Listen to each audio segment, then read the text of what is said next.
Hello. So earlier on today, I was taking apart a Vic-20. I was. And why was I doing this? Well, because somewhere in the world, namely California, there's a Vic-20 that needs an F1 key. So I'm walking. And the reason I am walking is, well, it's good. It's good to walk. But also, yesterday, as I was in my car, driving down to the Shoppers Drug Mart, where I usually mail things from, I looked across the street, and what did I see? In this little kind of miniature mall, but a mailbox, which I'm just pressing the button, which seems to make no difference at all. So I will cross this way. Anyway, I noticed a mailbox, which I've never seen. Oh, now the count's happening. Now, it doesn't mean that this mailbox hasn't been here for ages. I just didn't notice it. Alright. Huh, the light is green. Oh, that's crazy. I pressed the button at the far side, and then crossed over, because things were taking a while, but it didn't give me a happy little crossing signal. But I know it would give me enough time anyway, so there, I am across.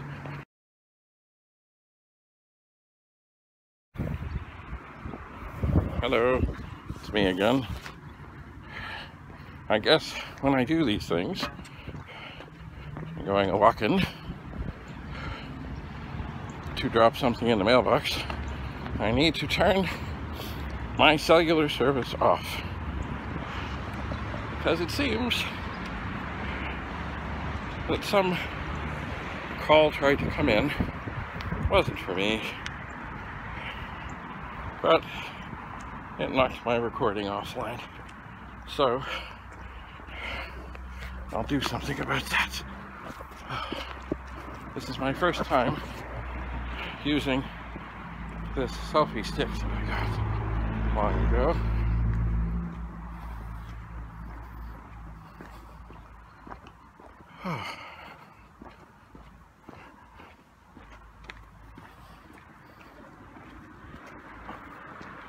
And I really, I don't know, I guess they're okay. It's weird.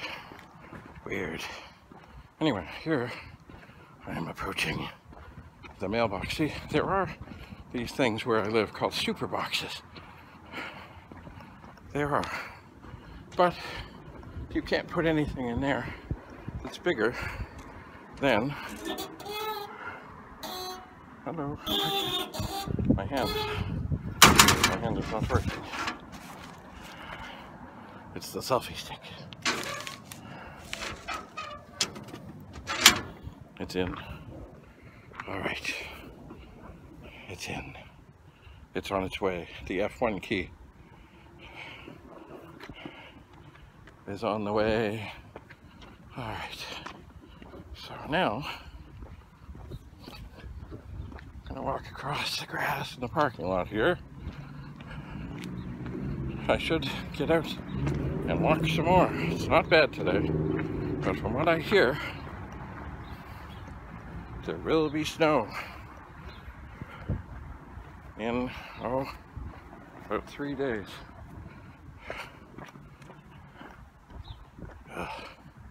Oh well. Up here in Canada, they say you shouldn't plant until the long weekend in May, which is often around the 24th, but not necessarily. Sometimes it's earlier, sometimes it's later.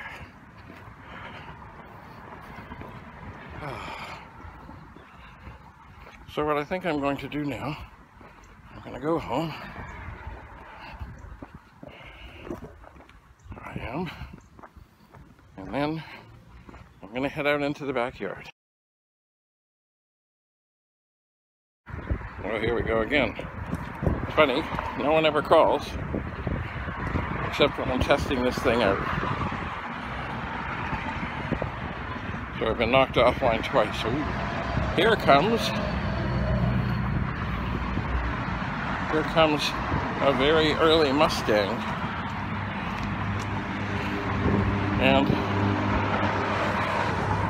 it's funny because there are things about the Mustang. I'm going to try and get it in the background here. There, it's over there.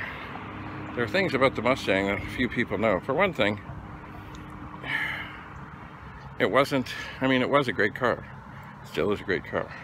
But the way it came about was not as a lot of people know, and that is that the studio, because they had various studios that made different kinds of cars, had come out with some, or constructed something that they thought would really light the world on fire and light the executives on fire, and it really didn't.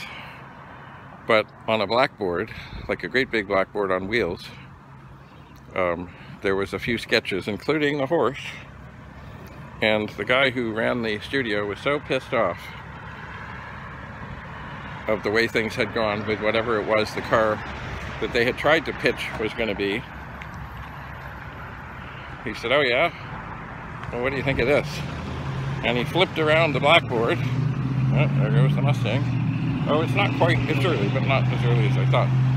Anyway, he flipped around the blackboard, and there were these sketches, including the horse. And they said, "Oh yeah? What do you think of that?" And they said, "Oh yeah, we like that." And that is how the Mustang got tentative approval. First they built the Mustang 1, which now, from what I see on various shows, is worth about $4 million. There's only one of them, and it's not at all like the production Mustang.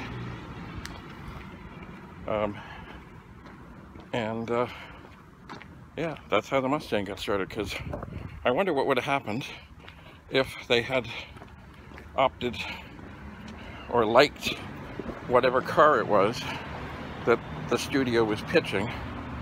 Would the Mustang have ever seen the light of day? I just don't know. I just don't know. Anyway, well, I am home, so I think I'm going to go inside for a moment and do some work. But I'm going to go out in the backyard and look for things. And no, I won't find any Commodore computers there. Anyway, thanks for watching this experiment.